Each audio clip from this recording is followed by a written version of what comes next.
Hello বন্ধুরা, স্বাগতম জানাচ্ছি আজমল ফটোশপ ইউটিউব চ্যানেলে। বন্ধুরা, মাইক্রোসফট এক্সেলে আমরা ইন্টারের 4টি ব্যবহার আপনাদেরকে শেখাবো। প্রথমটি হচ্ছে নর্মালি আমরা ইন্টার প্রেস করলে কার্সারটি নিচের সেলে যেতে থাকবে।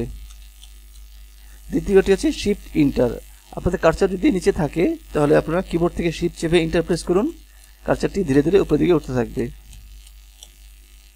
বন্ধুরা, দ্বিতীয়টি হচ্ছে অল্টার ইন্টার। আপনারা প্রথমে কিছু লিখুন, এখন ঠিক তার নিচে আপনি লিখতে যাচ্ছেন ফটোশপ, সেক্ষেত্রে কিবোর্ড থেকে অল্টার ধরে ইন্টার চাপুন, নিচে লাইনে চলে আসবে।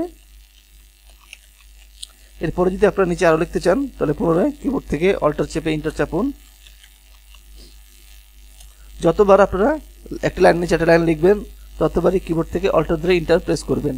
যাই হোক, এরপরে রয়েছে কন্ট্রোল ইন্টার। আপনারা চাচ্ছেন প্রতিটি সেলে একই সংখ্যা একই নাম থাকবে বা একই ফর্মুলা থাকবে, সেক্ষেত্রে পুরো সেলটা সিলেক্ট করে নেবেন।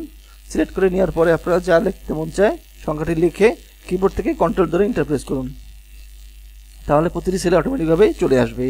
আশা করি বন্ধুরা শিখতে পেরেছেন মাইক্রোসফট এক্সেলে ইন্টারের ব্যবহার। যাক বন্ধুরা, আবারও বলছি, আমার চ্যানেলটি যদি ভালো লেগে থাকে লাইক, কমেন্টস এবং শেয়ার করবেন। সবাইকে ধন্যবাদ।